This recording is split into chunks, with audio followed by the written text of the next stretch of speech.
हम महाराष्ट्र की धरती पर हैं, यहां गणपति की पूजा होती है। पर आपको पता है एक ही देश दुनिया में ऐसा है जिसके करेंसी नोट पर गणपति थे, वो भारत नहीं था, वो था इंडोनेशिया, जो दुनिया का सबसे बड़ा मुस्लिम देश है। तो हमारी संस्कृति का प्रभाव मत संप्रदाय से परे जाकर है। और दूसरा, आप सभी ने यहां देखा होगा, मैं थोड़ा सा एक विषयांतर में रहते हुए एक बिंदु और बताना चाहता हूं। आप सबने अष्टविनायक है, महाराष्ट्र में बड़ी मान्यता है अष्टविनायक की, पर कभी आपने सोचा कि विनायक 8 ही क्यों है, 7 या 9 क्यों नहीं है, 6 या 10 क्यों नहीं है? हमारे यहां कोई भी चीज बगैर कारण के नहीं है, बगैर तर्क के नहीं है। अच्छा, कभी आपने सोचा कि भगवान गणेश का शरीर मनुष्य का है और सर हाथी का क्यों है, और उनका सर काटा क्यों गया? सर हाथी का क्यों है, सवारी चूहे की क्यों है? दोनों में बहुत विरोधाभास नजर आता है ना।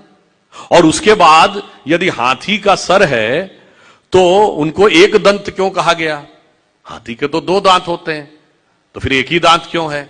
और अगर एक ही दांत रहना था तो एक ही दांत होना चाहिए था उनकी मूर्ति में, वो दूसरा दांत टूटा हुआ क्यों है? और बल्कि जो आप वास्तविक मूर्ति देखते हैं उसमें टूटा हुआ दांत एक हाथ में पकड़ रखा उन्होंने। कभी आपने विचार किया कि ये क्यों है? इसमें से कुछ भी कहानी नहीं है, कुछ भी कल्पना नहीं है। और गणेश जी किसके देवता हैं? रिद्धि और सिद्धि के देवता हैं, यानी संपूर्ण सिद्धियां गणपति की आराधना से मिलती हैं।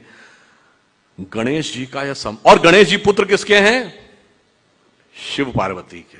और शिव ने ही सारे आगम ग्रंथ दिए हैं, यानी जिसको आप कहते हैं ना, आपकी चेतना के जागरण के सारे स्वरूप भगवान शिव ने दिए हैं। अब समझिए गणपति के सारे जो स्वरूप हैं इनका अर्थ और तात्पर्य क्या है। देखिए, भगवान गणेश का वह स्वरूप हमारे अंदर की जो वास्तविक चैतन्य ऊर्जा होती है उसके उत्थान की वह प्रक्रिया को प्रतीक रूप में दिखा रहा है। सबसे पहले सर कटना किस लिए जरूरी है?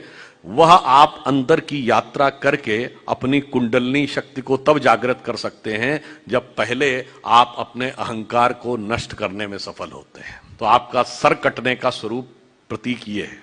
दूसरा, हाथी का ही सर क्यों है?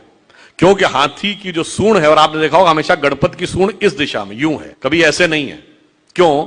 वह उस शक्ति का प्रतीक है जो अपवर्ड्स है, यानी जागृत शक्ति, आपके शरीर की कुंडलनी की शक्ति जब वो ऊर्ध्व की तरफ होती है उसका प्रतीक है। और हाथी इसलिए है कि हाथी के मस्तक में गज मुक्ता कहा जाता है।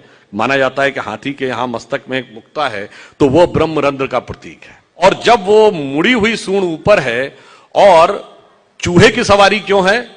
क्योंकि चूहा जमीन के अंदर जाकर अपना बिल बनाता है। तो जब आप एकाग्र चित्त होकर अपने अंदर की यात्रा में उतरते हैं तभी जाके आप इस शक्ति को पहचान पाते हैं और उस शक्ति को ऊपर उठाने का सामर्थ्य पा पाते हैं। और उसके बाद जब आप 8 ही विनायक क्यों हैं? क्योंकि 8 चक्र हैं, मूलाधार, स्वादिष्ठान, अनाहत, आज्ञा, विशुद्ध चक्र और ब्रह्मरंध्र। और अब एक ही दांत क्यों है? क्योंकि जब आप आज्ञा चक्र से ऊपर जाते हैं तब द्वैत के साथ वह यात्रा नहीं हो सकती, यानी संसार और ब्रह्म 2 में से एक को ही चूज करना पड़ता है।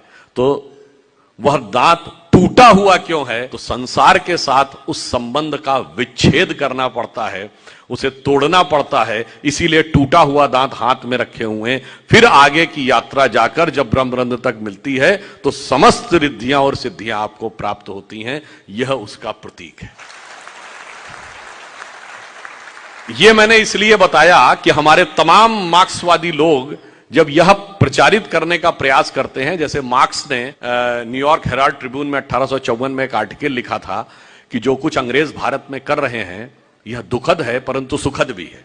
उसने अंग्रेजी में लिखा, the destruction of India which is the Britishers are doing, it is painful but pleasurable also. Pleasurable क्यों? उसने कहा कि हिंदू चाहे जितने भी समृद्ध क्यों ना हो, परंतु ये हाथी गणेश, बंदर हनुमान और नंदी बैल को पूजने वाले इसी लायक थे कि इन पर हुकूमत की जाए, चूंकि यह लोग समझदार नहीं है। अब बताइए, जो मैंने बताया आपको गणपति का स्वरूप, समझ में हमारी कमी है कि मार्क्स की कमी है?